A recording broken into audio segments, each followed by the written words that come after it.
नमस्कार, स्वागत है आपका ओमान न्यूज़ हिंदी में एक बार फिर से। सल्तनत में पिछले 24 घंटे के अंदर 1440 नए कोविड मामले दर्ज किए गए, 4 व्यक्तियों की दुखद मृत्यु हुई है। मिनिस्ट्री ऑफ हेल्थ ने बताया है कि ओमान में इस समय 79 पेशेंट पिछले 24 घंटे के अंदर हॉस्पिटल्स में एडमिट हुए हैं। 340 लोग हॉस्पिटल्स में अपना इलाज करा रहे हैं और ओमान के आईसीयू में 72 लोग एडमिट हैं। देखिए, ओमान में इस समय जो कोविड-19 की तीसरी लहर है उसमें अब जो ग्राफ है वो कम होता दिख रहा है, यानी कि संक्रमण के मामले जो 2500 प्रतिदिन आते थे अब वो 1400, 1500, 1600 के करीब आ रहे हैं। लेकिन बच्चों की संख्या आईसीयू में एडमिट होने वाले लोगों में बढ़ गई है, क्योंकि ओमिक्रॉन के वायरस का जो सबसे ज़्यादा असर उन्हीं लोगों पे हो रहा है जिन्होंने वैक्सीन नहीं लगवाई है। और बच्चे जिनकी उम्र 10 साल से कम है उनको तो अभी तक किसी भी प्रकार की वैक्सीन नहीं लगी है और यही कारण है कि आईसीयू में एडमिट होने वाले लोगों में बच्चों की संख्या लगातार बढ़ रही है। धीरे धीरे कोरोना के नियमों में सभी देश अपने अपने तरीके से जो ढील है वो दे रहे हैं। हालांकि ओमानी सरकार ने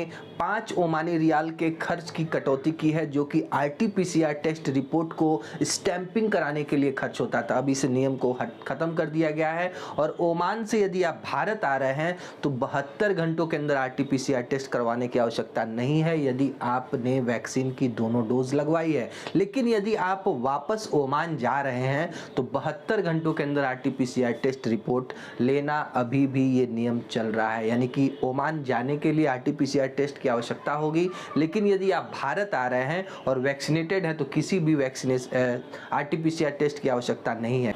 श्रम मंत्रालय ने ओमान टावर कंपनी, दूरसंचार और डिजिटल प्रौद्योगिकी अकादमी और लघु और मध्यम उद्यम विकास के बीच में ओमानी नौकरी चाहने वालों के लिए एक समझौते पर हस्ताक्षर किया है, यानी कि इन क्षेत्रों में जो टेलीकम्युनिकेशन सेक्टर में काम करने वाले जो रिक्तियां हैं उन पे ओमानी लोगों को जॉब दिया जाएगा। ओमानी सरकार ने स्पष्ट कर दिया था कि ओमानीकरण करने के बाद से जो भी पोस्ट बचेंगे उनके ऊपर हम प्रवासियों को नियुक्त करेंगे, क्योंकि यदि कोई कंपनी इस रूल को नहीं मानती है तो प्रवासियों का जो वर्क परमिट श्रम मंत्रालय के अंतर्गत बनवाया जाता है उसके जो फीस है वो कंपनियों को ज़्यादा चुकाना होगा। यदि आप ओमानियों को नियुक्त करते हैं तो प्रवासियों का जो वर्क परमिट बनवाने की फीस में कटौती होगी। अभी ओमानी सरकार ने घोषणा की है कि यदि कोई कंपनी जिसके कर्मचारियों की संख्या 50 है उन 50 लोगों के ऊपर एक ओमान का सेफ्टी सुपरवाइजर रखना अनिवार्य है। ओमानी सरकार आने वाले विजन 2040 को लेकर के जो जैसे जैसे अपनी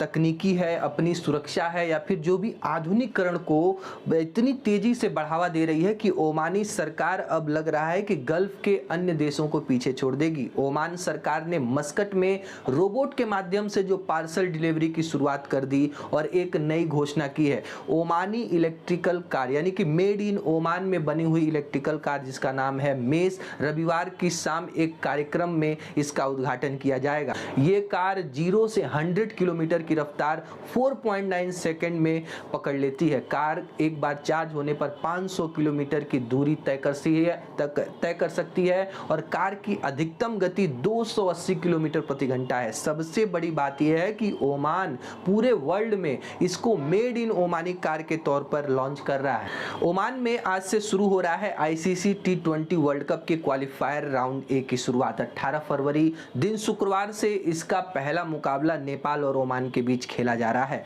ओमान क्रिकेट एसोसिएशन ने घोषणा करते हुए कहा कि हमें खुशी हो रही है कि ये जो आयोजन है हमारे देश में हो रहा है और इसमें भाग लेने वाली 8 टीमें ओमान पहुंच चुकी हैं, जिनमें Oman, Nepal, Canada, Philippines, Ireland, संयुक्त अरब अमीरात, बहरीन और जर्मनी शामिल। यूक्रेन में जिस तरह से युद्ध की स्थिति लगातार बनी हुई है, रसिया के 1.5 लाख सैनिक अभी भी यूक्रेन की सीमाओं पर मौजूद हैं। यूक्रेन को 3 तरीकों से रसिया ने घेर रखा है, तीनों तरफ अपने सेनाओं को तैनात कर दिया है और ऐसे में तनावपूर्ण स्थिति है। और भारतीय लोग जो कि यूक्रेन में फंसे हुए हैं उनके लिए भारत के दूतावास ने हेल्पलाइन नंबर जारी किया है। लेकिन सबसे बड़ी बात है कि यूक्रेन से हर देश की फ्लाइट अवेलेबल है, लेकिन भारत आने के लिए जो फ्लाइटें हैं वो नहीं मिल रही हैं और इसको देखते हुए विदेश मंत्रालय के प्रवक्ता अरिंदम बागची ने कहा है कि हम अपने देश के जो चार्टर्ड प्लेन संचालकों से अपील करते हैं कि आप भी यहां से फ्लाइटों को संचालित करिए जो कि पूरी तरीके से सुरक्षित है, क्योंकि यदि फ्लाइटें संचालित नहीं होंगी तो भारतीयों को वापस कैसे लाया जाएगा।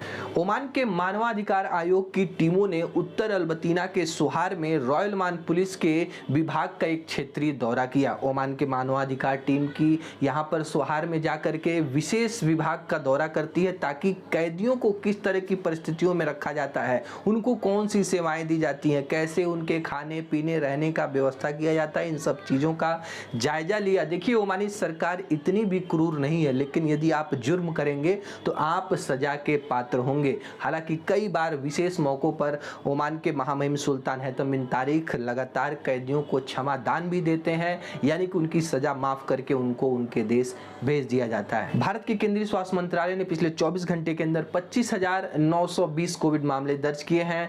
492 लोगों की मृत्यु भी हुई है। एक्टिव केस लोड भारत में इस समय केवल 2,92,000 के करीब है। डेली पॉजिटिविटी रेट 2% के पास आ चुका है और टोटल जो वैक्सीन वितरित किया गया है उसकी संख्या 174 करोड़ के पार जा चुकी है।